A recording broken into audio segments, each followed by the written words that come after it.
Na vida é jogar futebol. আমার জীবনে সবচেয়ে বেশি পছন্দ করি ফুটবল খেলা। Cada dia que eu খেলা থেকে দূরে থাকা প্রতিটা দিন আমি কষ্ট পাই। এটা আমাকে সবচেয়ে বেশি যন্ত্রণা দেয়। sofrimento.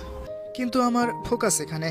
আমার জীবনের সবচেয়ে গুরুত্বপূর্ণ ব্যক্তিরা হলেন আমার বন্ধু, আমার পরিবার এবং ফুটবল। আমি যতবার আহত হই ততবারই আমি ফিরে আসি, কিন্তু আমি মাঝ পথে ফিরে আসি না। Meia boca. নেইমার জুনিয়রকে নিয়ে নেইমারের পারিবারিক প্রতিষ্ঠান এনআর স্পোর্টস একটি ভিডিও প্রকাশ করেছে। সেই ভিডিওতে ইনজুরির কারণে দীর্ঘদিন ফুটবলের বাইরে থাকার যন্ত্রণা ব্যক্ত করেছেন ব্রাজিলিয়ান তারকা। ভিডিওর শুরুর দিকে পেলের গোল সংখ্যা টপকিয়ে নেইমারের আনন্দঘন মুহূর্তটি দেখানো হয়। এরপর ব্রাজিলের দুই সাবেক তারকা জিকো ও ক্লাডিও টাফারেলকে নেইমারের এই অর্জনের প্রশংসা করতে দেখা যায়। Muito aqui dentro dessa cena. এরপর নেইমার নিজেই বলতে শুরু করেন, পেলের মতো একজন ফুটবল কিংবদন্তির গোল সংখ্যা টপকে যাবেন কল্পনাও করেননি। বলিভিয়ার বিপক্ষে